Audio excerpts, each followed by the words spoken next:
चलिए अब रुक करते हैं आज की सबसे बड़ी बहस का दोपहर के दंगल में। और सवाल राहुल गांधी के उस बयान से जुड़ा है जिसमें वो कह रहे हैं कि अगर वो सत्ता में आते हैं तो राफेल मामले की जांच कराई जाएगी और चौकीदार को जेल भेजा जाएगा। सवाल है कि 2019 में चोर कौन है, चौकीदार कौन है, और क्या इसी तरीके से शब्दों का वार लगातार देखने को मिलता रहेगा? क्या इसी तरीके से 2019 के चुनाव में सिर्फ धमकी की सियासत देखने को मिलेगी? इस मुद्दे पर बात करने के लिए खास मेहमान भी हमारे साथ जुड़ चुके हैं। हमारे साथ भारतीय जनता पार्टी के वरिष्ठ नेता अनिल झा साहब जुड़ चुके हैं, कांग्रेस पार्टी के प्रवक्ता अभय दुबे साहब हमारे साथ जुड़ रहे हैं और समाजवादी के पार्टी के प्रवक्ता अजीज खान साहब हमारे साथ जुड़ रहे हैं। लेकिन पहला सवाल अभय दुबे साहब आपसे, क्या 2019 का चुनाव धमकी की राजनीति के तहत लड़ा जाएगा?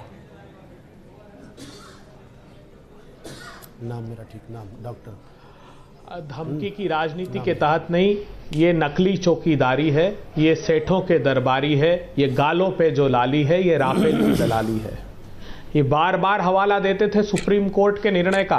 सुप्रीम कोर्ट ने अपने निर्णय में स्वयं कहा कि आर्टिकल 32 में हमारा जुरिडिक्शन बहुत सीमित है। 7 पैराग्राफ में गलत तथ्य सरकार के गलत एफिडेविट की वजह से आए हैं। जॉइंट पार्लियामेंट्री कमेटी बनती एक पोटेंट इन्वेस्टिगेटिव मैकेनिज्म है तो दूध का दूध पानी का पानी हो जाता। और 100% सत्य बात है राहुल गांधी जी की कि चौकीदार जो साझीदार है वो बेनकाब होंगे और सलाखों के पीछे होंगे, इसमें बिल्कुल संदेह नहीं। संसाधनों की संगठित लूट हुई है। खुद मोदी सरकार ने पार्लियामेंट में स्वीकारा कि 21 लोग हिंदुस्तान का 1 लाख करोड़ रुपया लेकर भाग गए हैं। तो जिन्होंने भगाया है विजय माल्या को, मेहुल चोकसी को, नीरव मोदी को, वो भी सलाखों के पीछे होंगे। ठीक है अभय दुबे साहब, आपका 1 मिनट का समय पूरा हुआ। अनिल झा साहब 1 मिनट का समय आपका शुरू होता है। सीधा हमला चौकीदार पर है और धमकी जेल भेजने की। मुझे लगता है कि वो लोग सवाल ना खड़ा करें जिनके नेता, जिनकी बड़ी नेता और जिनके दामाद, राष्ट्रीय दामाद, तीनों जमानत पर हैं। और ध्यान रखिए, कांग्रेस पार्टी अच्छी तरह समझती है कि वह राष्ट्रीय पटल पर संघर्ष और लड़ाई से बाहर है, इसलिए कुछ शब्दों का इस्तेमाल करके वह राष्ट्रीय फलक के अंदर कुछ हलचल मचाना चाहती है। इन हलचलों को वोटों में तब्दील करने की सेक्चुअली की दुनिया में जो जीने की आदत कांग्रेस के लोगों को पड़ गई है वो बहुत बड़ी महंगी पड़ने वाली है। रही बात, चौकीदार चौकस है, इसलिए बहुत सारे लोगों को परेशानी है। और चौकीदार की जब सरकार दोबारा बनेगी, जो लोग जमानत पर हैं शायद देख लेना वही जेल में ना हो। इस बात की आपको चिंता बहुत बेहतर तरीके से करनी चाहिए। और ये देश अजीब बना दिया है आप लोगों ने।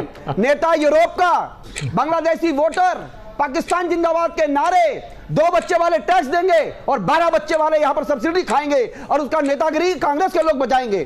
तो ये बर्दाश्त नहीं होगा। ये चौकीदार चौकस है और चौकस चौकीदार चोरों को अंदर करेगा। चलिए आपका भी 1 मिनट का समय खत्म होता है यहाँ पर अनिल झा साहब। लेकिन रुक करते हैं अजीज खान साहब का, समाजवादी पार्टी के प्रवक्ता है अजीज खान साहब। 2019 का चुनाव क्या चोर और चौकीदार के मुद्दों पर ही लड़ा जाने वाला है? 1 मिनट आपका। देखिए झा साहब, बहुत सीधी सी बात है, आपने 1 मिनट का वक्त दिया। बहुत सीधी सी बात यह है कि आज जो शब्दों के बाढ़ चल रहे हैं, मुझे लग रहा है कि लोगों को मुद्दे से भटकाया जा रहा है। बहुत दुख की बात इस बात की है कि आज चौकीदार बन करके इस चौकीदार ने देश को तबाह कर दिया। देश के जो गरीबों का पैसा था वो विदेशों में चला गया और चौकीदार सोता रह गया।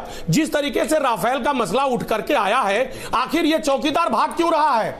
जब जेपीसी की बात हो रही है तो जेपीसी से क्यों भाग रहा है? जाहिर सी बात है, चोर ने चोरी किया है, उसको दबाने का प्रयास किया जा रहा है। दूसरी बात जो बहुत अहम बात है, देश को हिसाब चाहिए, 5 साल का हिसाब, 60 महीने का हिसाब, क्योंकि इसी चौकीदार ने कहा था कि मुझे 60 महीने दे दो, 60 महीने का हम हिसाब देंगे।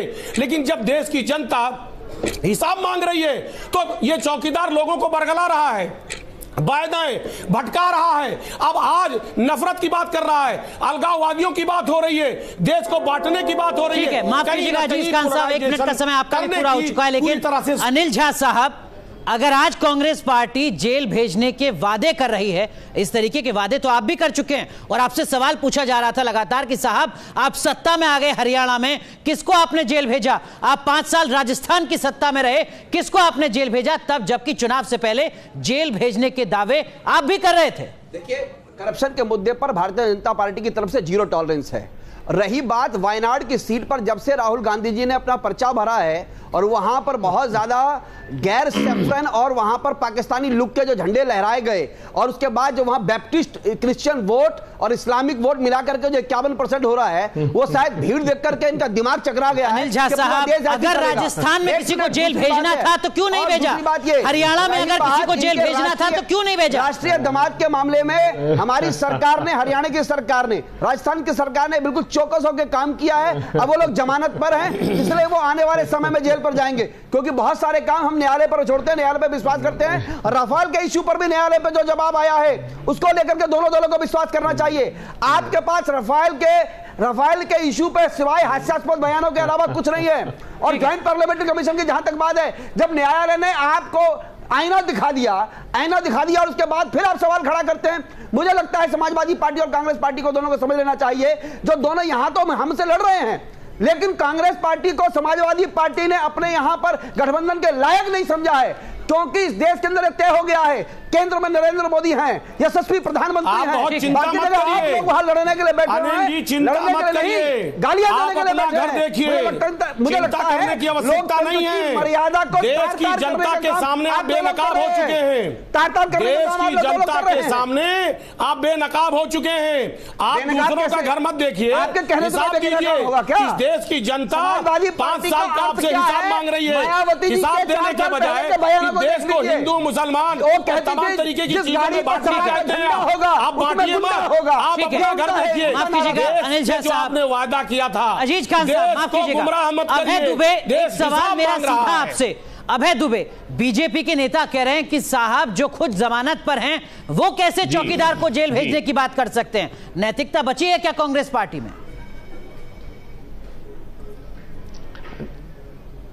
देखिए अनुराग जी, हरियाणा के केस में खुद हाई कोर्ट का ऑर्डर पढ़ ले हरियाणा की सरकार। राजस्थान में क्या हुआ वहां अध्ययन तो कीजिए। 2007 का अलॉटमेंट था और उस पर हमने तो चुनौती दी थी कि आप करिए कार्रवाई। 5 साल तक राग अलापते रहे कि साहब जेल भेजेंगे।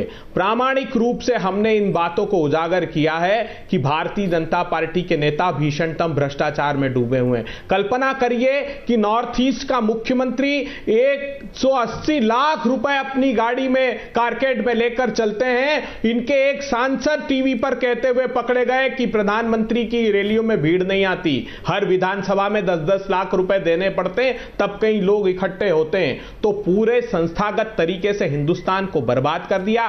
फिंच की और आरबीआई की कल की रिपोर्ट देख लीजिए, इंडियन इकोनॉमी के कोलैप्स होने के वो संकेत देते हैं। एक तो इंडिकेटर बताइए, रोजगार हिंदुस्तान के पास नहीं है, कोर इंडस्ट्री, लेकिन अभय दुबे एक्सपोर्ट हिंदुस्तान का ये चुनावी जुमला तो नहीं है कि चौकीदार को जेल भेजा जाएगा।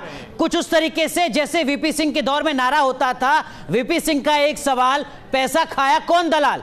वो पर्ची क्या थी, किसका नाम था, किसी को नहीं पता चला। क्या इसी तरीके का कांग्रेस पार्टी का 2019 में ये जुमला तो नहीं है? सिर्फ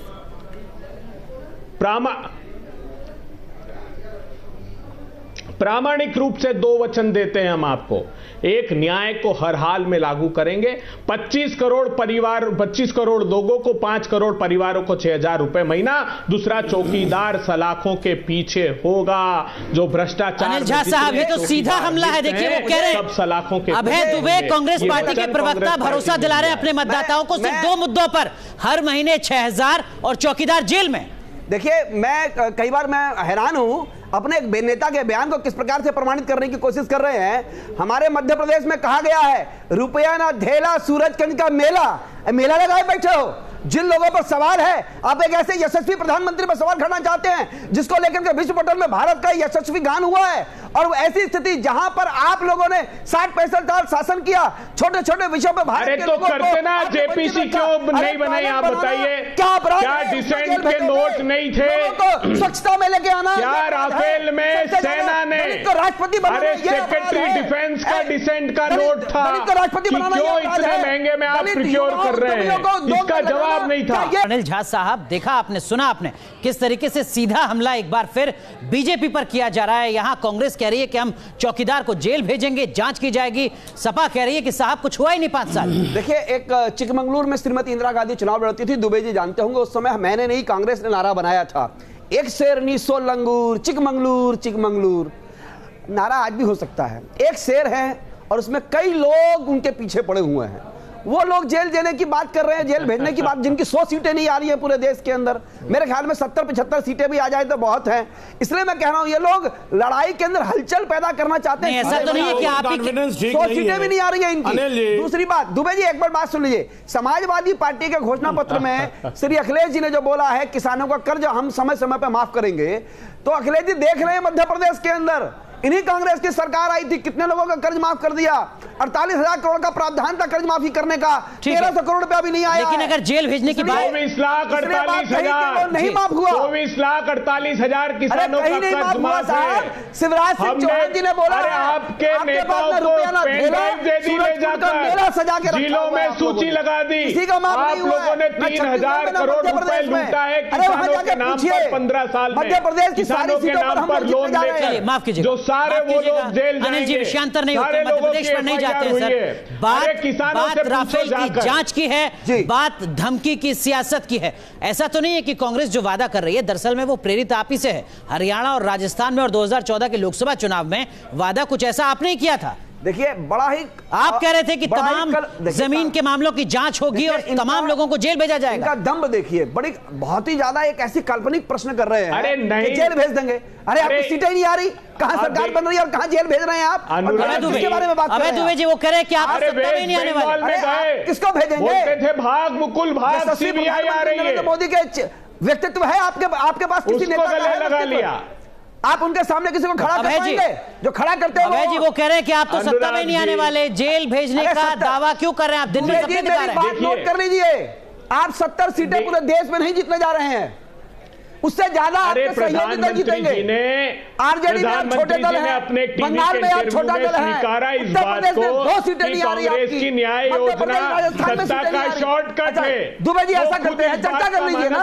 असम में, बंगाल में, बिहार में, यूपी में आप कितनी सीटें? आज दिल्ली में समझौता आ रहा है, उसमें भी आप 3 सीट पे लड़ रहे हैं। वेस्ट बंगाल में गए तो कहते हैं भाग मुकुल भाग, सीबीआई आ रही है, उस भ्रष्टाचारी को गले लगा लिया। असम गए हेमंत बिस्वा शर्मा, जिसके अकाउंट में शारदा घोटाले के पैसे जा रहे थे, जिस पे रेड की सीबीआई ने, उसको गले लगा लिया। वो आपका खास हो गया। बिहार आ जाइए, सृजन घोटाले के जो साथ मिलकर अपराध किया, सुशील मोदी की बहन के अकाउंट में पैसे गए, वो उसके फेविकोल से चिपक गए। अरे वही नीतीश कुमार जो दुहाई देते थे कि प्रधानमंत्री ने सबसे ज्यादा राज नहीं होती है क्या? वह उनको गले लगा लिया। सारे भ्रष्टाचारी आप दोनों को रोकता हूं। बता देते हैं। अजीज खान साहब थोड़ा चर्चा में आपको भी लाते हैं। देखिए, आपके विकास की तो बात ही नहीं कहीं हो रही सर। आप जो वादे कर रहे हैं उनका जिक्र नहीं हो रहा। यहां सीधी जो लड़ाई है वो कांग्रेस और भाजपा के बीच है, और सीधी लड़ाई अब चोर और चौकीदार के बीच की है। सपा कहां खड़ी है बीच में? अजीज खान साहब, आपके मुद्दे कहां हैं?